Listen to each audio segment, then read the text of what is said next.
Good evening and welcome to Story Hour. I'm tonight's host, Laura Blackwell. My co-host, the marvelous Daniel Marcus, started Story Hour over 6 years ago just to help people connect through stories. And it's been so much fun that we've been back pretty much every Wednesday for the past 6 years. That said, Daniel is not here this week, so you just get me. But the lucky thing is, you also get two amazing writers with their amazing stories. That's what really brings you back. It's what brings me back too. So welcome to those of you returning, welcome back, and welcome to those of you who are here for the first time.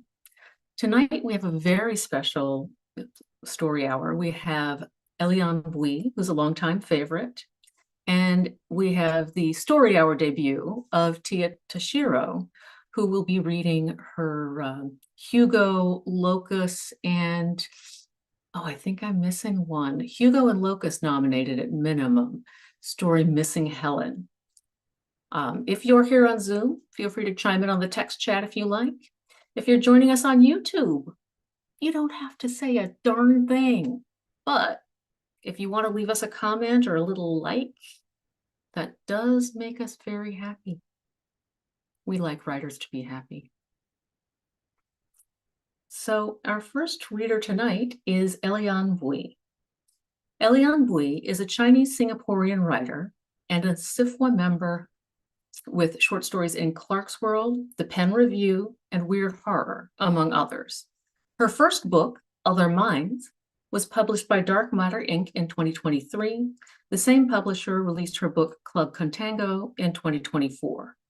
Her weird horror novella, Small Bites, comes out later in 2026 from Space Cowboy Books. You can find her on Blue Sky at Eliane Boey or Instagram at author.eliane. Eliane, welcome back.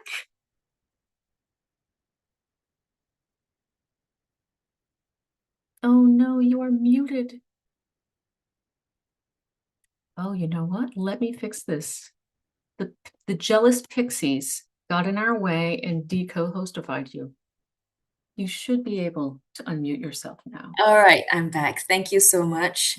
I apologize. Sometimes when we're about to have an especially great story hour, we get some interference from some pixies or something. Okay. Sometimes it is deserved, perhaps. Thank you so much for having me back. I'm going to read my first story of this year. It's titled Restoration from the spring issue of Galaxy.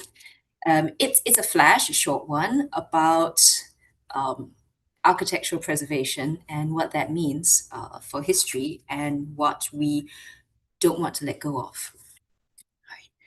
Restoration. The interior of Peter Wing's Freeport Station townhouse, what I can see of it from the in-view, is nothing like the triumphant new rational edifices that bear his name here on Earth. It resembles a full medical suite with views of the solar-pumped, chlorinated surf of the beach. The man himself, however, composed on a Tan Fundy recliner in an arsenic green dressing robe, looks exactly as he appears on the high feeds of the belt's shuttle-set sparklers. He coughs now that the petty civilities have been dispensed with. You're the archivist who worked on the Model Homes project. A beat before I realize it's a question. Yes, Mr. Wing, model towns.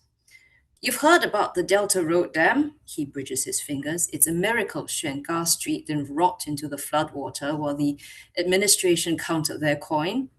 I know the quaint street of the early 20th century shophouses is one of the top 7 attractions of SE3, the sort that the tourism board makes hollow ball keychains of. You want the street archived? Peter Wing smiles. Not just archived, rendered into templates for which you came highly recommended. I suppressed my surprise. If the companies had a change of heart, I hadn't known. All that coin to make cutters for cookies. I dip the kaya toast in the flask of kopi, and Sparrow's eyes narrow. It's what they call my inability to let go, or at the crumbs I'm not shedding in their van. Just when we thought we were done tracking and archiving the ghosts of old SE3 for homesick space lords. Turns out there's a silver lining in disqualifying for the season's straight station visa cycle. Like what you did for the company, Sparrow says, still watching my toast. But different, I wagged the toast. Model Towns was a study and recommendation for contractor housing. This is rendering a pretty street into a buildable template. And like Model Towns, you'll try to control its life beyond your contract. It's just a template set. Even Peter Wing can't ignore the old country's revival craze. Sparklers can't get enough of it. Are we logging captures or not? I brush my hands, and Sparrow winces. I'm out of the van and on the street, leaving Sparrow to dust the seeds of imaginary crumbs. Shrenka shows more signs of tolerated rowing, held together with fresh plaster, reckless optimism, and grudging expense, than I'd expect with the flood review report. And more beauty. Two rows of three-story shophouses face each other across a street that even in its time would have been considered narrow and built in the style popular with then newly settled Chinese merchants in the late 19th and early 20th century. Palladian-inspired columns and arches harmonizing with South Chinese painted wooden shutters and signboards, and encased by ornately carved Malay outer doors. Even in their faded colors, they resemble a tray of iced cakes left out in the rain. But it isn't the street's beauty that's arresting, it's its resilience, its very presence. You survived. Why did you stay? To tell us. Peter Wing does not need new inspiration for a new project. It's for my private collection. My face must be betraying me because his voice dips like he's soothing a child. The company never did apply your work on model towns. And I purse my lips before I can stop myself. I cannot know they did not. Closer to the capture, he isn't the silver fox stepping out of Arcadia on sociable feeds. He's filterless, eyes trapped in a spider's web of blue veins, hair disheveled. Even with my first gen in view in low resolution, I'm shocked at how old he looks, how old he is. He says, your work of the company ended when you recommended building company housing in the form of lower rise, mixed use homes for fewer working units, instead of the dense slab blocks they favored. I pick up my cuticles under the table. I was tasked to study town structures in SE 3 to 7 and propose a new model for work life complexes. You were tasked to propose the new model for station work life employees. I'm sorry. Studying the surviving old towns on Earth for material was your idea. I lift my chin. I'm an archivist because I believe the past is more than what makes a beautiful aesthetic. Peter Wing raises his finger, and a hand extends a glass of water with a bent straw. He takes a long sip, smacking his lips at the end of it. All my life, I built structures, anticipating our needs. The toughest part was convincing people to accept your vision of the future and live in it. He coughs again, hard, and this time a hand touches his arm, and he nods through rate breathing. It's a familiar touch, but not a sentimental one, like a nurse to a patient. Is it strange that I do not enter the houses? I will visit the site 3 more times to complete the archiving, 4 more, but that comes later, and each time I don't allow myself to push on the heavy doors of the solemn, faded old ladies. This despite knowing that many are unlocked, and there is no one left to care. Peter Wing's coin rolls as promised, half into my wallet and half into my net prepaid retirement account. Sparrow picks me up at Marina One near the undersea tunnel that links the city to the reclaimed new towns. Town is a click inland from the original boulevard that is now under the bay. Before we go, we slurp bak chor mee bought from unlicensed hawkers downtown, perching on the bollards at the feet of the old office towers. Then it's through the tunnel to the last exit where Delta Road waits, like an elderly relative you keep inviting to New Year's because she has nowhere else to go. I take captures in all directions and upload them on Sparrow's Wave that's faster than any corporation I've ever worked for. And after, supper in one of the underground markets. But I don't enter the houses. If I enter, I'll risk seeing homes. It's because you've done a good job that we can demolish Shrenka. Stupidly, I cried, you hired an archivist who specializes in preserving old towns. How can you destroy the street after what we've done? Peter Wing sighs, a teacher forced to repeat a lesson. I hired an ex company archivist because I want someone with the foresight to understand. The real work lies ahead. Not everything is about salvageable value. Building company housing on model town templates based on our surviving northern villages may increase the well being of contractor settlers and lead to higher productivity at the asses. He scratches his chin. Don't quote me against myself. I'm sulking. It's all I have left. Modular templates for station dwellings are hardly novel. He sinks into his recliner. Your contribution was to harvest templates from history. Shop houses and small mixed use spaces. His hand rotates at the wrist. And what do models achieve, if not remove the need for ground up creation, for reinventing the wheel each time? Peter Wing grew up here, Sparrow says, a look up from the ota that's giving my mouth second-degree burns. Not here, gesturing at the gravel, the junk, the tents, folding tables, portable grills, and all the flotsam of downtrodden human life, where it knows it isn't welcome, even under a bridge, where no one above level 3 cares to look. Sparrow chin points at the image of the houses on my tablet. His grandmother's house is fourth on the row, pink and green shutters. I tossed the charred banana leaf into the overflowing trash bin and blinked to sink the day's work from my dash. You touched up the captures, only to keep the flaws from carrying into the templates and future remakes. Because I know Peter Wing will use them one day. He has to. If Sparrow thinks otherwise, they won't say. Instead, they grind the toe of their foot into the gravel. Depends what you're trying to remake. All I've done is straighten a few lines. Did you notice that most of the houses are slanting to the left? Delta's reclaiming them. Sparrow tosses their cup into the black bag and gingerly ties the loose ends, gathering the scraps and trash that moments ago were part of a meal. Maybe that's why Wing wants them demolished, better than watching them rot. What would you have done with it?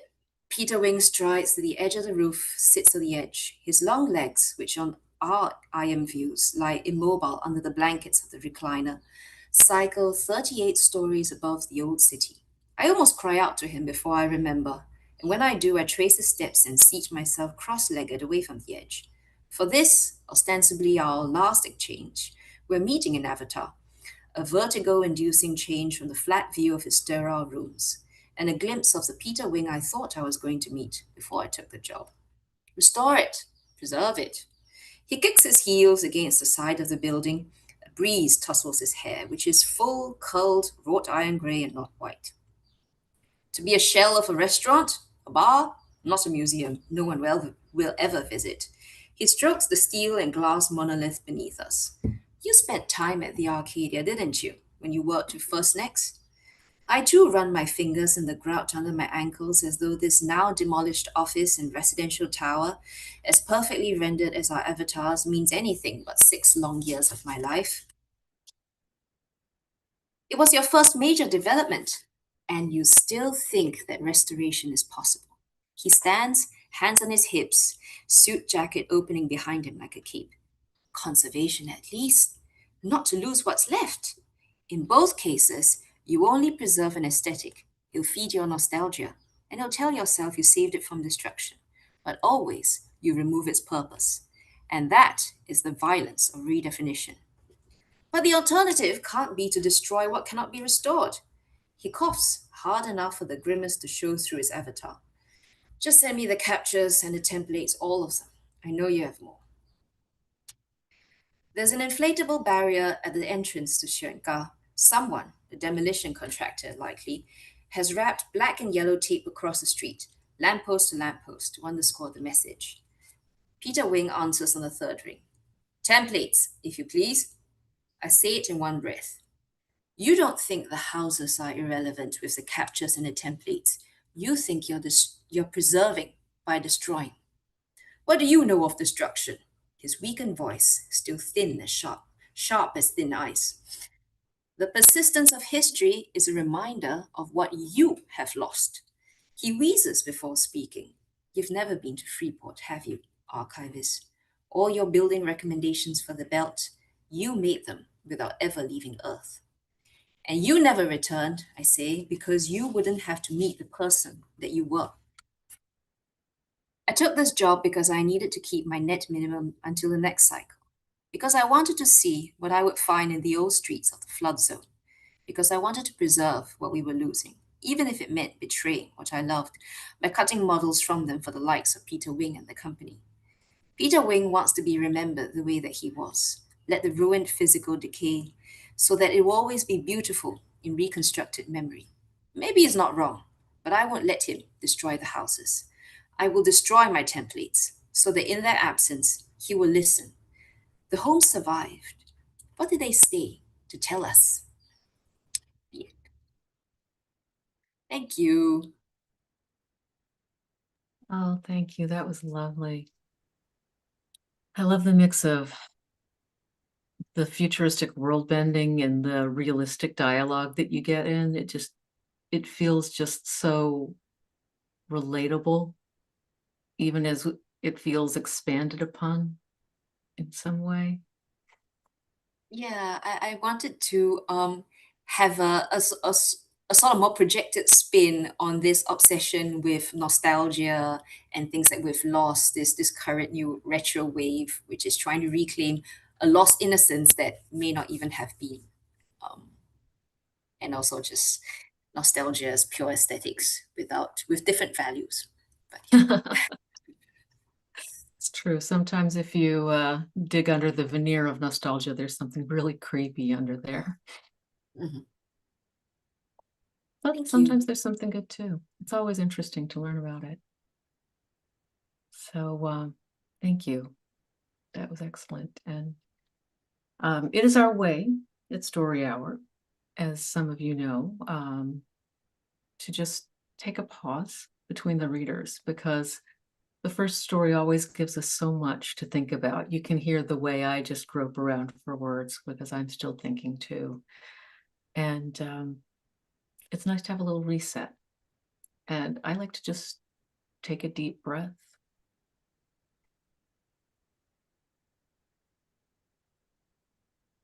And then I feel ready for another story.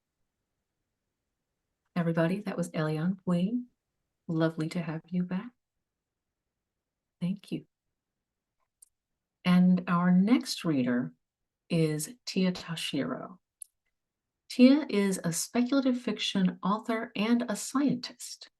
She was a finalist for the 2025 Astounding Award for Best New Writer, is a 2026 Hugo finalist, oh, and also a Sturgeon and Locus Award finalist. Sturgeon was the one I was missing, sorry, in the short story category, and is a 2026 Derringer Award winner. Her work has appeared in Clarkesworld, Uncanny, and Apex, and been translated into Chinese. By day, she works in cognitive science. By night, she writes. And in between, she dabbles in stained glass and juggling, though never at the same time. Very important distinction. Thank you. Hi, thank you so much for having me. I'm very excited for tonight. So I'll be reading my story Missing Helen, which first appeared in the July 2025 issue of Clarkesworld, although it was actually written about a year before that. And in terms of content warnings, there are mentions of childhood neglect, and the story deals with divorce, but otherwise no big content warnings. And yeah, this is my first time on Story Hour, but I'm excited, so let's dive right in. I got a physical book. Okay. When Mark told you he was marrying your clone, you said, "Congratulations on autopilot," because that's what you say when your friend tells you they're getting married, and you had promised to stay friendly after the divorce. You studied his face, his fingers crimping the pleats of his dress pants. That judgmental twist crept onto the corner of your lips without you quite realizing it. Mark, poor Mark, was out of place in the living room you'd once shared. Sunk down into the ratty second-hand sofa you must have bought when, in a fit of pettiness, you'd thrown out the old one. sitting there in his suit, his salt and pepper hair slicked back in the dashing way you used to like. He could tell you thought him as awkward as a child in grown-up clothes. "It's all right if you need some time to process it," Mark said. You leaned lazily back against the counter, giving him a terse smile. You were every inch Helen of Troy, his old nickname for you. Imperious, lovely, beating your shock into submission. "That's okay," you said. Then, lamely, "I thought you were going to ask for a kidney or something." He saw the quick flicker of your gaze toward the end of a Band-Aid sticking out from under his sleeve, covering up the tail of his reef shark tattoo. A crack in your uncaring facade. A glimpse into your psyche. Your matching one undulated up the inside of your wrist, an organic curve of stippled ink. You'd gotten them on your 5th anniversary when he'd surprised you with a trip to Australia in an attempt to revitalize the sagging skin of your marriage. You'd seen the shark that inspired the tats while on a guided scuba dive over a once bleached expanse of the Great Barrier Reef. Advancements in marine regenerative tech had repopulated enough polyps that the coral was making a comeback, blooms of red and orange branching up through the water. Fish wove in and out of the recuperating ecosystem. You both pushed a burst of air through your regulators when you saw the shark, its gray back rippling with sunlight as it swept through the ocean. You told him the shark was proof of concept that, as a species, you hadn't fucked it up as royally as you'd thought. What a memory. The shark, the fish, the reef. Just like our marriage, he joked later in the cabana, coming back to life. That's the kind of story you'd think his fiancée might be jealous of, though you wouldn't know he's already told her. Already bared your shared stories, your flaws, all to assuage her lingering doubts. He's an honest man. Honesty is attractive. You must have known that once. The Band-Aid is a reminder. He already has an appointment to remove the tattoo next week, long before the wedding. You sold the rights for your cloning the week after you were legally emancipated, freshly 16 and flat broke. Just like you had done your research for the emancipation, found the forms, collected the evidence of neglect and verbal abuse, submitted the appropriate documentation to the courts, you had already identified the best site to put your genetic material up for sale. It was called Angels in Advance. Profiles of people marched past, all ages. Flattering pictures. Some were tagged with yellow warning banners that the site generated when it suspected AI airbrushing, its detection software picking up signs of augmentation imperceptible to the human eye. To avoid liability for misleading images, Angels in Advance made it clear its visitors were responsible for verifying the accuracy of posted pictures before completing a purchase. The profiles were accompanied by college admissions test scores, zodiac signs, favorite breakfast foods, whatever miscellanea people thought would get their picture chosen by discerning, and hopefully rich, future parents. There used to be sites like AIA for buying eggs or sperm. This egg comes from a basketball star. This sperm is sourced from a Pulitzer finalist. Those sites were still popular with some, but they were also a risk. You didn't know exactly what you were getting. The clay could fire in any form. Angels in Advance gave you the pot, pre-made. You knew exactly what kind of kid you were getting. Years later, when you were explaining all this to Mark, you told him it was your best shot. You knew you were pretty on the good days when acne didn't prickle your hairline. You were moderately athletic, after-school sports practices kept you out of the house, and, most importantly, you were smart. Perfect scores on the pre-college tests you'd taken, and you were barely a junior. You uploaded your scores and polished your profile on the site long before you turned 16. You'd taken your picture on your best friend Ronit's phone against the blank school library wall, tucked among moldering editions of history textbooks and out-of-date science tomes. You captioned the photo simply, no last name as per Angels in Advance requirements. Helen. As soon as you aged into eligibility, you clicked the button to submit. Your first offer came 2 days later. You didn't take it as much as your fingers itched for the cash. You only had one shot at this. Legally speaking, you could sell the rights to yourself just once every 2 decades, an attempt to address concerns about overcloning and create generational distance. The offer was good, but you thought if you left the profile up just a bit longer, you could do better. You were so sharp, even then, even young. It was hard to wait. You were living in Ronit's house, and while you liked her parents, you couldn't shake the fear that they'd wake up one morning, decide they'd expended their stores of compassion for the foreseeable future, and shove you out the door. Your third morning on the site, you woke up to 3 offers and an increased bid from the first couple. One of those offers, pending a brief interview, would put you through an associate's degree if Ronit's parents stayed kind, or get you a place to stay to ride out high school if they didn't. You didn't press your luck. Just clicked accept and signed yourself away.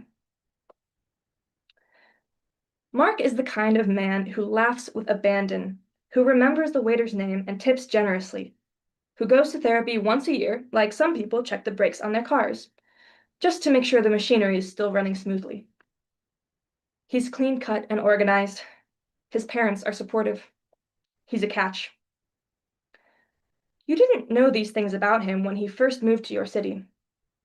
You'd talked yourself out of the associate's degree before high school graduation, pragmatism trumping college dreams, and taken an apprenticeship as an electrician with a program specializing in bot tech.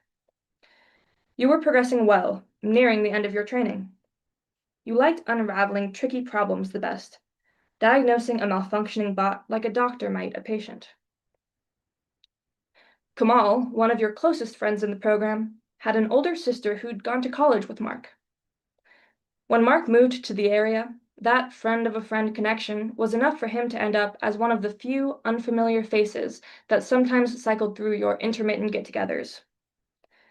You barely noticed him at that first barbecue, one more forgettable laughing boy, his gaze light on yours as he offered to flip burgers. But he noticed you. He watched you watching people, attentive, alert, interjecting with a well-timed joke or sardonic comment. You worked your way through the party like it was a test you could ace. There were a few more events, ones you skipped or heeded, where the skeins of your life could have tangled but didn't. He got your number off Kamal and made first contact. Asked you out for drinks. You showed up to the rooftop bar before he did, and when he caught your eye from across the space, you were wiping sweaty palms on the fabric of your floral dress. Poking out from beneath it was a thick black walking boot. "Sorry I'm late. Parking," Mark said. He gestured to your cast. "Love the choice of footwear for the evening." You forced a laugh, or he drew a genuine one out, maybe something in between. "Right? Accident with a bot. Ungrateful hunk of metal broke my foot. And here I thought you were just fashion forward." You wiggled your toes from out the end of the boot. "Not the best impression for a first date?" "On the contrary," Mark snagged a menu off an abandoned table. "I'm duly impressed by your toe mobility." Your next laugh was unburdened, fully real. He'd liked you before then, but that laugh caught his heart and kept it. You, though. You'd been on a slew of first dates in your life. You'd calculated carefully the masks that would carry you untouched through each one. You knew better than to trust a smooth repartee, a dashing face. You were the kind of paradoxical woman who, yearning for love, built seawalls to keep it out. But Mark was persistent, an ebb and flow of gentle affection from your first date to the second, third, fourth, until you stopped counting, until he'd eroded away those walls, until you finally let him in. When Mark asked you to marry him, 3 years after his slow slide into courtship, you sat down on the grass in the middle of the park and started to cry. You could barely snuffle through the tears into a yes.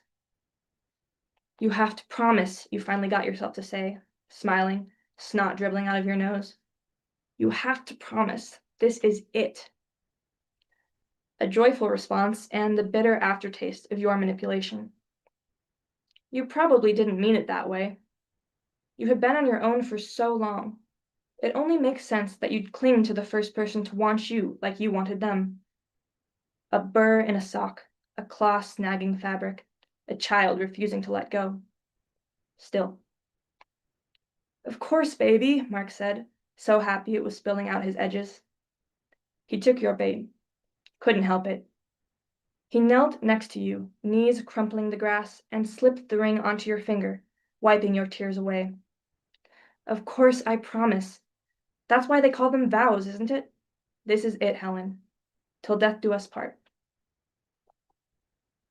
Your wedding. A ceremony. Rings, vows, Kamal giving a speech. You loved Mark's parents almost as much as the thought of fitting neatly, seamlessly into their family, a family of your own. It helped ease the burn of an audience bereft of your own relatives. Your wedding, a fete. Reception, dancing, a honeymoon suite. You didn't insist, but you gave him one of your looks, and he made the reservation without a thought to your budget.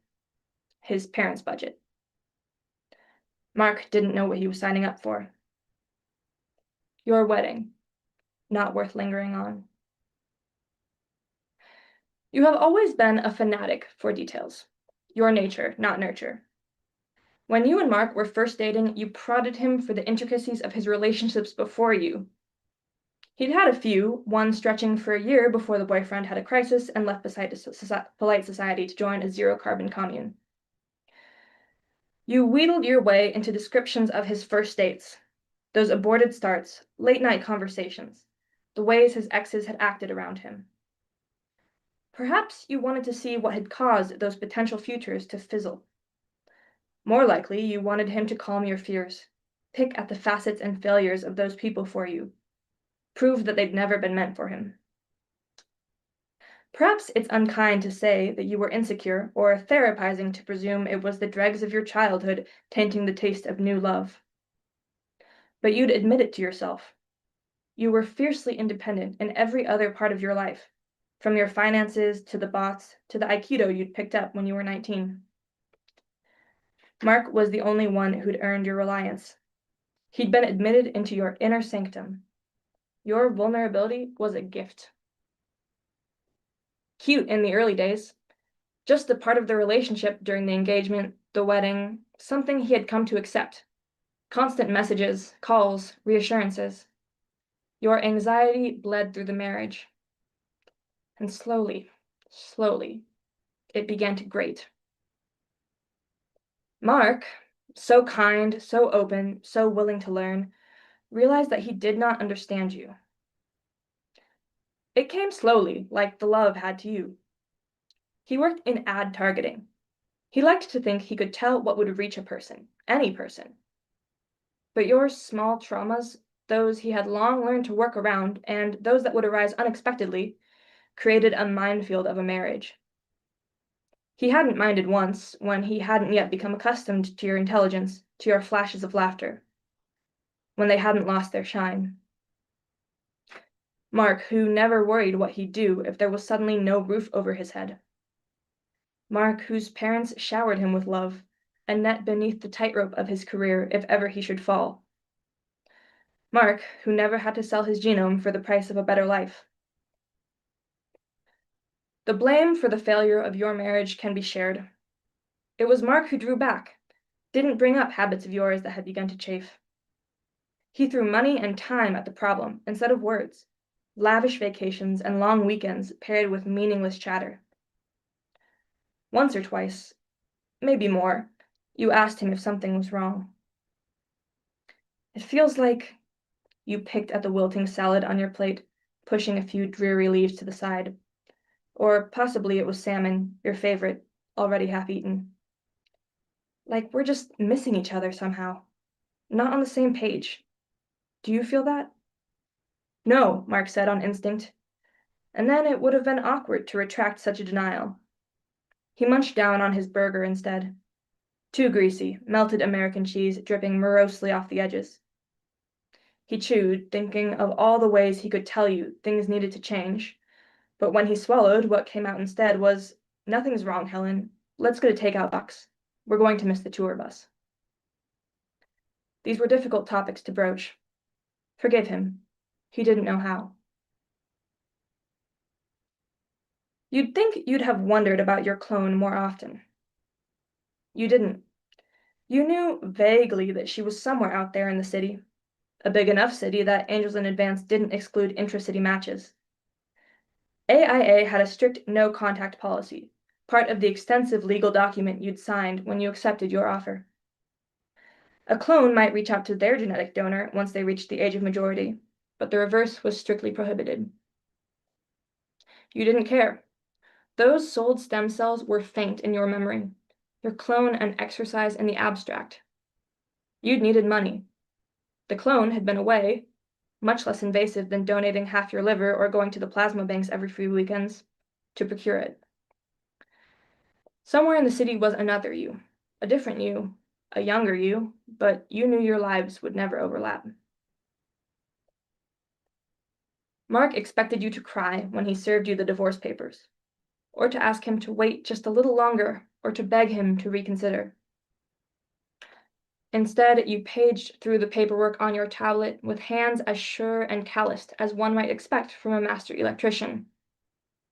You allowed the tablet camera to scan your face, verifying your identity, as you reached the end of the document. "Helen," he said, but you just clicked accept and signed your marriage away. You turned to him. Your eyes were glistening enough to notice, but that was the only sign it affected you. "It's okay, Mark," you said. "I think we both knew this was coming." You spun your wedding ring with your thumb, the way you always did when you lied, then caught yourself. You pulled it off and set it gently on the tablet screen, on the counter. It's a beautiful ring. His great-grandmother's, pricked with authentic mined diamonds. 2 delicate sapphires buttressing the larger gems. Gold. A perfect fit. "I'm sorry." He scratched at the nape of his neck, made suddenly awkward by your compliance. Look, you don't have to explain." You smiled, a shield. "Let's be cordial, if we can." "I'd like to stay friends," he said tentatively.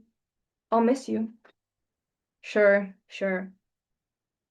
He could tell. Something had snapped. Something had shifted. You had your inner sanctum, and he was no longer a part of it. It was about 6 months later that he downloaded one of those cheesy personality match dating apps. He filled out the adaptive questionnaire and waited until the AI engine had sorted through all the other app users. It spat out a selection of 10 profiles for his perusal. He stared at profile number 6, a sense of déjà vu washing over him. The woman in the picture was smiling, mouth open, one arm flung around a cropped-out friend. He could hear her laugh. The picture read, Eliane. The app informed him that they were 97% compatible. He reached out, expecting nothing. At first, he was going to bring up the coincidence, something to laugh about, a crazy story to tell. He wasn't really thinking of another relationship. He didn't want another you. It's just that once he'd messaged the woman on the app, once they met, once he knew exactly what to say to spark chemistry between them, your ex-husband changed his mind. Your clone is an adult, a recent graduate, doing very well for herself. After Mark told you about the engagement, you must have felt the wounds of that old relationship fresh again. He has moved on. You have not. You must have pulled out a tablet and searched up his social media, found her tagged, followed the breadcrumbs to her accounts. You must have found pictures of her partying with friends, pressing a kiss to his cheek, working from a favorite cafe for the remote internship she snagged fresh out of college. Oh, Helen, you must have done all this, because you show up to that cafe 2 weeks later, the laurel of silver bells on the door handle jingling as you push it open, and I see you before you see me. I freeze. My laptop flipped open in front of me to one of the boring articles all the interns have to edit before they let us get to the good stuff. You lift your chin to the smell of coffee, brushing back a strand of hair. I've seen pictures, some low-key cyberstalking of my own once Mark told me about you, but it's nothing compared to you in person. I'm not you, am you. Your clone, your shadow, your genetic echo. You are me in another life. We are each other's alternate universe. You turn away from the door, late spring rain beading your hair, and catch my eye. The differences between us span 16 years, but I can summarize them in a few words. Crow's feet at the corners of your eyes, lipstick, pixie cut, outfit, all as severe and unassailable as your bearing. Sharp eyes, intelligent eyes, my eyes. Helen of Troy, I think, Mark's nickname for you coming easily. I swallow, reminding myself of all the flaws we don't share. Your insecurity, your trauma, your age. I am the best of you, and I straighten as you approach, laying my hand on the cafe table so the ring is clearly visible. Diamonds, sapphires, gold. A perfect fit. I expect an attack. Instead, you smile. There's a gap between your front teeth, one I used to have before middle school braces took care of it. Hi, you say. Eliane, mind if I sit down? I gesture towards the empty chair at the other side of my table, keeping my laptop up. Please. I don't like the way you carry yourself, that easy confidence. It wars with the way Mark has described you, the twitches in your countenance, fault lines of your flaws. You're betrothed to Mark Brandt, is that right? It's nice to meet you. I'm Helen, though I think you already knew that. Mark told me. I thought he might have. You lean back, crossing your legs. He would have told me if I'd asked, and of course I would have asked. A few words laying me bare. Of course I would have asked, mirroring the way that I did, that I have. All those late nights with Mark, when I pushed to know more about you, the two of you. Even those questions that salted my own jealous wounds. Your first date, your wedding, your honeymoon. I still asked, and Mark answered. Some details supplied by him, others by my imagination, coalescing to shape your story. I know every intricacy of you. You're not allowed to contact me, I say. I'm your clone cloys in my mouth. You're certainly old enough, you say. And as far as I'm aware, this is a strange coincidence. I haven't messaged you or harassed you. You shrug. I'm just here. I want to talk.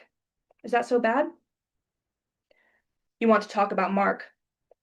No, you say, I want to talk about you, Eliane. You rummage in your purse for a moment and pull out 2 flavored chocolates wrapped in green foil. My favorite kind of mint. You offer me one. No thanks, I don't take candy from strangers. You unwrap both and pop them in your mouth. I never forgot you, you know. I thought about you all the time. Wondered where you were, what you were doing, who you were becoming. I don't believe you. I should have known you'd start this conversation off with a lie. Mark told me you never brought me up. Not once, except at the very beginning, when you told him I existed. I didn't tell Mark everything I thought all of the time. You crinkle up the candy foil into a glinting ball and set it on the table. It was a sensitive subject for me. I didn't have another choice when I sold the rights to AIA. But knowing you were somewhere out there felt like a book I'd begun but never finished. A loose thread. Your gaze darts up to mine, and for the first time I see hesitation in it. Concern. I never dreamed he'd reach out to you. I have a moment there in the cafe, sitting across from a version of myself in 16 years, where certainty coalesces. Without quite realizing it, I've been mirroring your body language, picking up the cues in the rhythm of your breathing, the movement of your fingers, the way you offered me the mints, and the way you ate them yourself. Our lives, our experiences may have split us in twain, but I can read you as easily as myself. You're telling the truth. I closed my laptop. I thought about you too. My hands on the table are quivering just slightly. I still them. You're not on any of the socials. I looked. No, I'm not. The situation with my biological parents was complicated.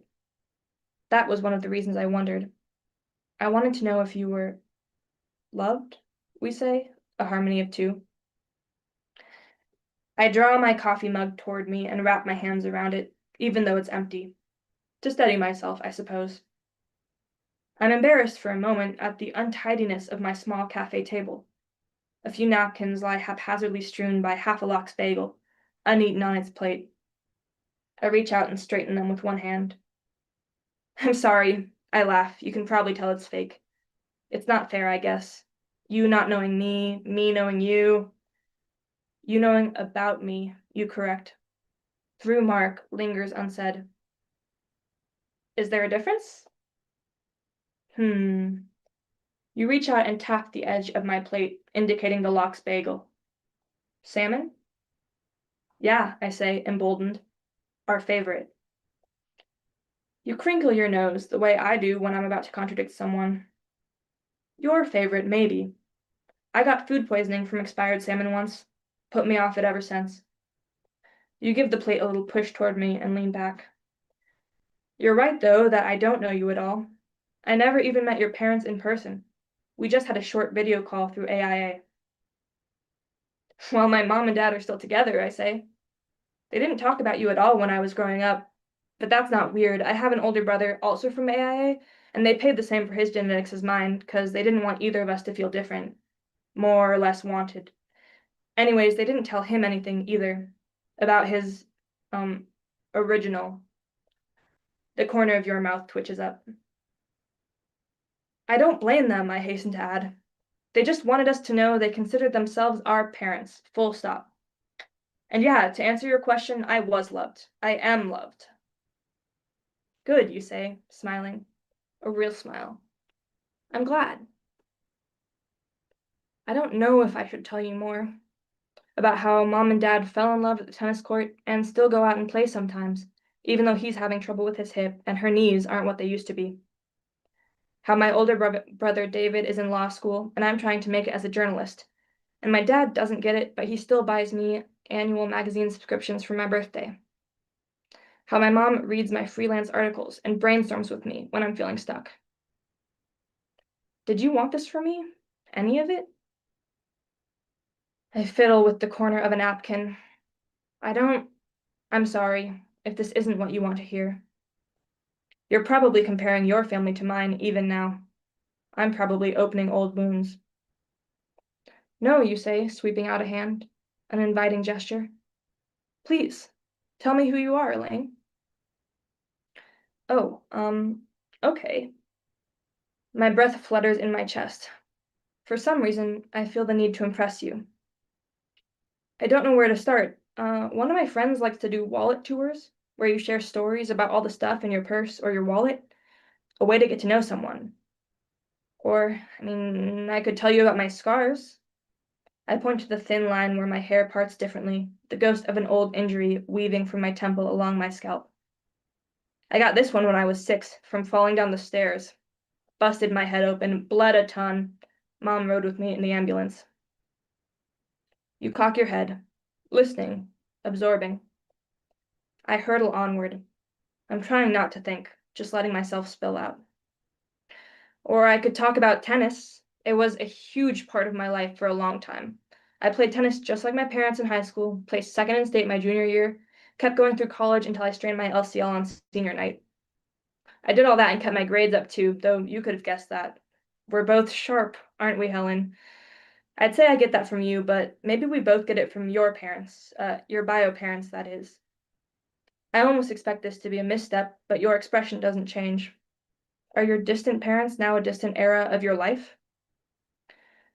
I realize I'm trying to work my way to the point, the person that links us, you and me. So next, or I could tell you about my exes, My first crush in high school, I was her witness in mock trial. It was an unrequited thing. She was nice about it, and eventually the feelings faded. And then the guy I dated from junior year until we left for college, and we tried long distance for the first semester, but it petered out. That ex had written a breakup song about me. He'd called the end of our relationship the last sputter of charge in a dead battery. I hated that the lyric was kind of accurate. Anyways, it was flings for a long time until Mark. Your expression catches on hurt despite how quickly you try to hide it, and I hold fast to my course of honesty. I feel like I'm running downhill, too much momentum to stop. And at first, Helen, with Mark, I thought he was a loser. My friends did too. He's old for me, I know that, but he was charming on the app, and I let him talk me into a date. There was chemistry. You'd know. I was still going to ghost him until he messaged that he had a confession to make. And he told me about you. I look down at my laptop and swallow, smoothing a hand over its silver surface. I've never said this part out loud before, but I didn't say yes to seeing him again because of him. I said it because of you. I wanted to know. And the more he told me, the more I learned about you, the more I got it. Why he loved you. Why he could love me. You're the better version, you say, soft. You're me without baggage. We all have baggage, I say. I think he's just more comfortable with mine. You laugh at that, surprising both of us. And after a moment, I laugh alongside you. Twin voices interwoven. I imagined this moment, I admit, meeting you. It's why I never reached out. I thought it'd be like a dog looking at its reflection, that we'd be too similar, and it would scare me, and I'd spend the whole time barking at you, and you'd never forgive me. You smile, crow's feet at the corners of your eyes crinkling. Are you done barking? You are a mystery resolved, misdispersing. You're not some mythical figure imposing your will on my destiny. If you ever had that power, it was only insofar as I gave it to you. Helen of Troy, looming large in my imagination. An image bolstered by Mark, undercut by him too, as he magnified the ways you fell short. The small, comfortable noises of the cafe eddy around us. You run a hand through your hair, tucking a stray strand behind your ear. Not one of my mannerisms, like some of your others. Helen, I think, trying to recategorize you in my head, to overlay this version of you atop Mark's. You're similar enough to understand me, different enough to be your own self and leave me mine. I'm done barking, I say. I have a lot to think about. But thank you. For coming, I mean, and listening. You reach out to lay your hand across mine. A strange mirroring, the first time we've touched. Your palm is calloused just like I imagined, and your skin is more wrinkled than mine, but the size, the shape of the fingers, the nails, a perfect match. Our eyes meet. Thank you, Eliane, you say, and you squeeze my hand once, lightly, before drawing back. Do I imagine it, or do you hesitate before letting go? It was good to hear your story. In the weeks after meeting you, I notice a change. I start leaving Mark's messages unread for hours, then days. I shirk wedding planning. I dodge his affections, ducking under his chin when he tries to kiss me. I don't know how to tell him it doesn't feel right anymore, that whatever was between us has dissolved like cotton candy on my tongue. He doesn't confront me. I knew he wouldn't. After all, it took him years to work himself up to the divorce. So it's up to me to ask him to meet me at Giovanni's. A public place, a restaurant with no memories of first dates or proposals. Neutral ground. I'm sorry, Mark, I say at the end of the meal, and I give him back his great-grandmother's ring. Diamonds, sapphires, gold. It started to feel a little tight. Eliane, it's okay, Mark, I say. I think we both knew this was coming. I haven't talked to you since the cafe, but I think I get it now. Mark, charming, honest, handsome Mark, was my connection to you. I convinced myself it was more than that. As long as you were an enigma, I was drawn to Mark and his stories of you, as if I could know myself through them, get a glimpse of my own potential downfall, my strengths, my joys. A spell wound up in the mantra, Helen of Troy. Meeting you broke that spell. This story isn't about Mark. It never was. Here's how I picture it, Helen. You're working hard on a bot when your tablet chimes. You get to your feet, wincing. Your back is starting to ache. You really should stretch more. You lift the tablet and look down at a message routed through the Angels in Advance contact service. Your clone is inviting you to connect. It's an official invitation. Just by offering, I've freed you from your last contractual obligations to AIA. You can accept or deny my request, even block me. You don't have to say yes. Maybe you sated your curiosity when you confirmed for yourself that I had a good childhood, have a good family. In making first contact, I've offered not an olive branch, there is no enmity between us, but an open hand. I've been wondering if there's another reason you thought about me in the years since the donation. If you tried to convince yourself not to hope for me to reach out, because alongside that hope would come another. For a long time, my existence was the closest thing to family you had in the world. I don't think you'd put that onto me. You wouldn't expect that the bonds between us mean more than double helices and your face reflected in mine. But what happened in that cafe left the door open to curiosity, to possibility. Here's how I picture it, Helen. Your finger hovers over your tablet. You shift on your feet. Your old broken bone twinges. You make your choice. You click deny, and that's it. You have your closure. I become a story for Ronit or Kamal or whatever other friends of yours Mark never told me about. Or you clicked accept one more time and sign yourself up for some kind of beginning.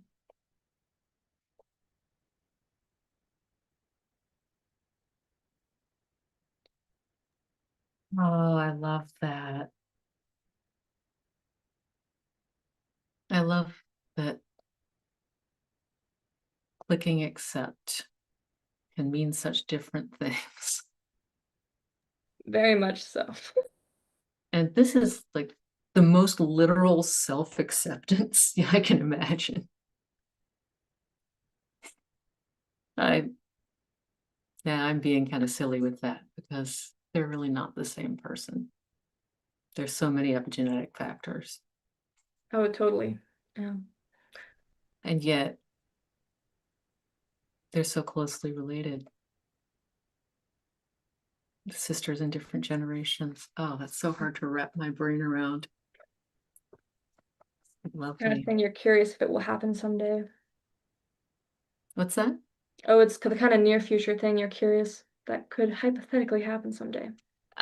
We were actually talking about that in the chat because I feel like we're probably one scientific advancement and a lack of legislation away from I was this going to actually say a lack of happening. legislation, a few ethical sidesteps. Yeah. So, but I would in this case love to be wrong. So, wow. Great stuff. Great stuff tonight from both of you. Thank you so much. Thank you for having us also. This was really lovely. This really was, and it was lovely having you together too, reading your stories set in the future, yet with these people who feel so current. Thanks for this pairing. I loved your story, Tia. Man, I loved yours. Really good stuff. And I loved them both too. And I hope you will both come back and read for us again, because this has really been special. And,